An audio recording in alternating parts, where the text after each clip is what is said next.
Agora da movimentação dos animais invertebrados. Os animais invertebrados não têm estrutura de sustentação interna. Muitos apresentam outros mecanismos capazes de auxiliá-lo na movimentação e sustentação corporal. Nós vamos conhecer alguns desses mecanismos. O primeiro vai ser o exoesqueleto. Alguns grupos de animais invertebrados, como os artrópodes, que quer dizer patas articuladas, que é composto por insetos, aracnídeos, crustáceos, entre outros. Alguns moluscos, como os caracóis, ostras e mexilhões, são cobertos por uma estrutura rígida chamada de esqueleto externo ou exoesqueleto. No caso dos artrópodes, o exoesqueleto é constituído principalmente de um carboidrato chamado de quitina, que auxilia na sustentação e na movimentação do animal. O exoesqueleto também ajuda a proteger os órgãos internos desses animais contra lesões físicas e impede que percam água em excesso. Eles têm estrutura denominadas de articulações, que, com a movimentação dos músculos fixados ao exoesqueleto desse animal, possibilita sua locomoção e outras interações com o ambiente. No caso dos grilos e gafanhoto, por exemplo, essas articulações são muito importantes para que eles consigam se deslocar com grandes saltos de um ponto para o outro. Se for observar, o gafanhoto e o grilo, as patas traseiras, posteriores, elas vão ser maiores justamente para poder trazer essa questão do salto para o grilo e o gafanhoto. Como a quitina é uma substância que forma uma estrutura bastante rígida, o exoesqueleto dos artrópodes não é capaz de aumentar à medida que o animal vai crescendo. E isso pode ser um empecilho para o corpo desse animal. Para que ele cresça, consiga crescer, é necessário ter uma troca desse exoesqueleto. E aí essa troca chama de muda ou aquidise. No caso dos moluscos, a concha é considerada seu exoesqueleto. Ela é composta de carbonato de cálcio e abriga e protege as estruturas internas, serve para sustentação e como ponto de inserção dos músculos. Diferente dos artrópodes, os moluscos não trocam essa estrutura, pois à medida que o animal vai crescendo, a concha também vai crescendo, formando camadas mineralizadas. O corpo dos moluscos é dividido em 3 partes: cabeça, pé e massa visceral. A cabeça é responsável por alojar os gânglios cerebrais e órgãos dos sentidos, tentáculos, olhos e boca. O pé representa a parte ventral da massa visceral, composta por músculos. A massa visceral, protuberância na região dorsal do animal, aloja a maioria dos órgãos. Na pele dos moluscos, há uma região chamada de manto, responsável pela formação da concha.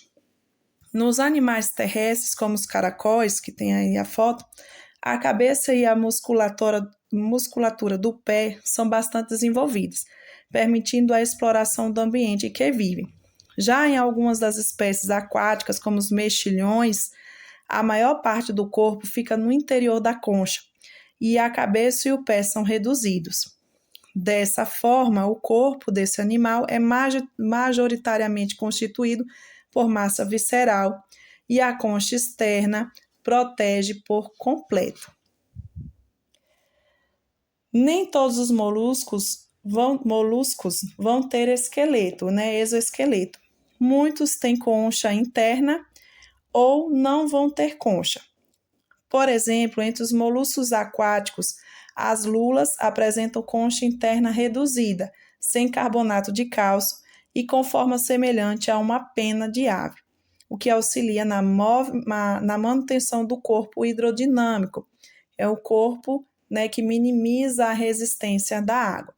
Já os polvos não têm concha, não sendo tão bons nadadores como as lulas, vivem no solo oceânico, utilizando seus tentáculos para auxiliar na sua locomoção. Nos moluscos terrestres, as espécies de lesma podem apresentar uma pequena concha externa, uma concha interna ou nenhuma concha. Quando presente externamente, essa estrutura é tão reduzida que não permite que o animal retraia seu corpo para dentro dela. Nas lesmas, como com concha interna, sua função está ligada à manutenção do formato corporal, permitindo a circulação do ar e auxiliando na respiração pulmonar desses animais.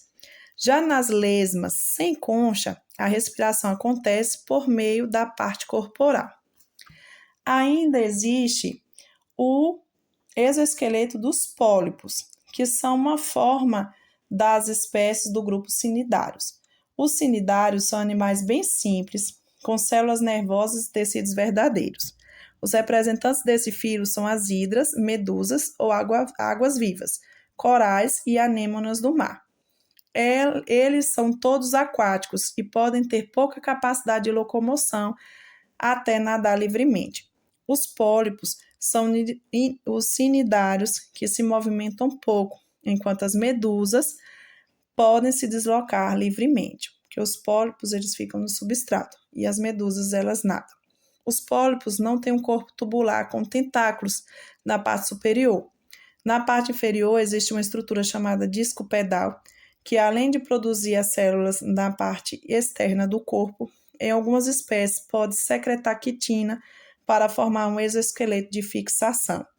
Esse exoesqueleto pode calcificar com o tempo e formar fósseis de corais.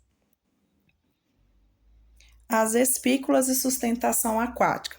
Muitos animais invertebrados têm estruturas muito simples ou não têm nenhum tipo de mecanismo de sustentação. É o caso das esponjas do mar e das medusas. As esponjas do mar, que são os poríferos, apresentam estruturas semelhantes a espinhos, formados por calcário ou sílica, chamadas de espículas. As águas do mar são seres bastante interessantes e que despertam muita curiosidade.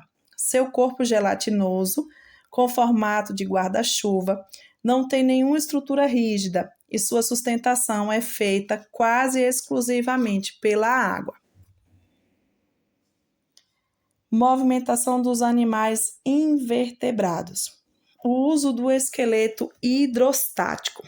As minhocas não têm nenhuma estrutura de sustentação rígida interna ou externa. Logo, o que permite sua movimentação é o esqueleto hidrostático, que consiste basicamente na pressão exercida pelo músculo em seus fluidos corporais. A contração muscular altera a pressão dos fluidos, como um balão que vai se enchendo e esvaziando na água. Isso permite o deslocamento do animal por meio de contrações e relaxamentos coordenados. Então, está dizendo que o movimento da minhoca vai ser um movimento ondulatório, né? Ele vai contraindo e relaxando o músculo para poder fazer esse movimento ondulatório aí dentro da água, né? Que fala hidrostático, ou seja, essa minhoca que está aí dentro da água.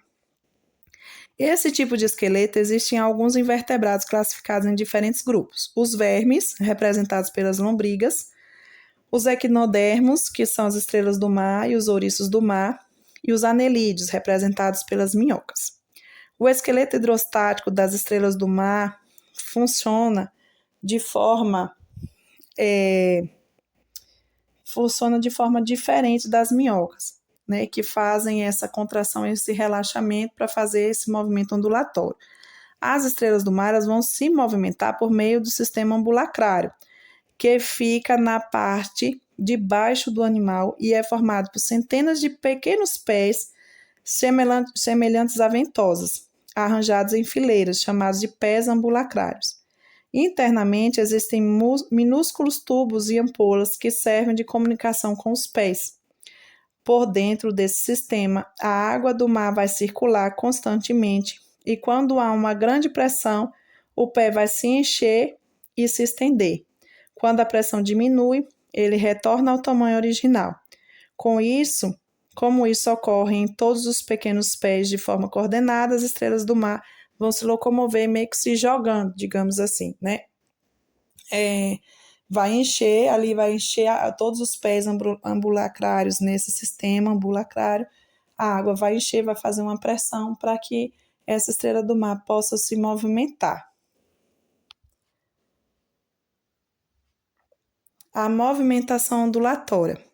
Diversos animais invertebrados são capazes de se locomover por meio dos movimentos em forma de onda, realizados pelos organismos que se propagam por todo o seu corpo.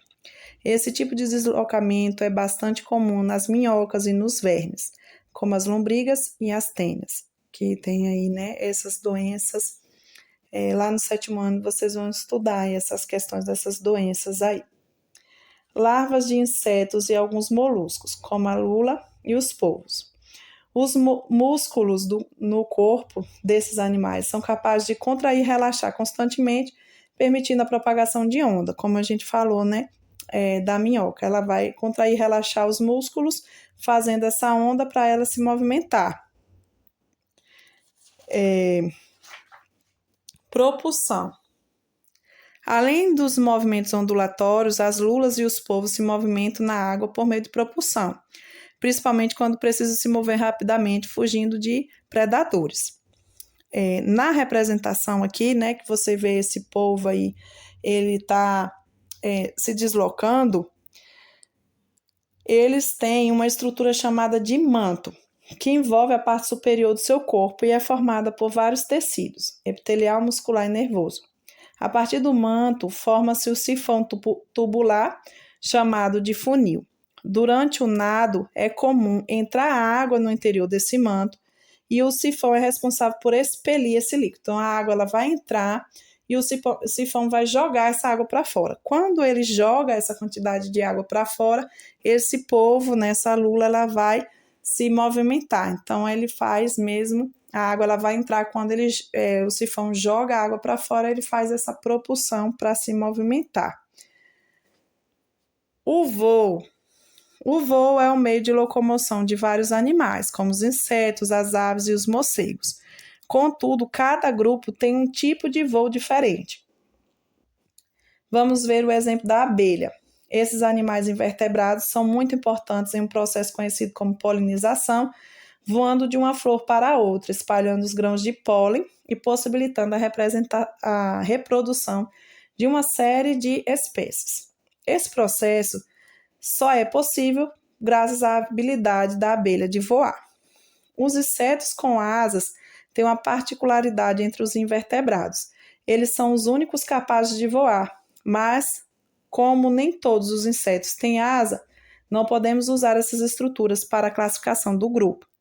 Existem 2 tipos de asas: os élitros, que são as asas espessas encontradas nos besouros, que eu coloquei aí a joaninha, e as asas membranosas, que elas são delicadas e transparentes, como as libélulas e os das abelhas. Eu coloquei aí uma libélula para representar. Mas não basta ter asa. As borboletas e as abelhas, por exemplo, precisam impulsionar as asas para conseguir se deslocar. Tem que movimentar as asas, né?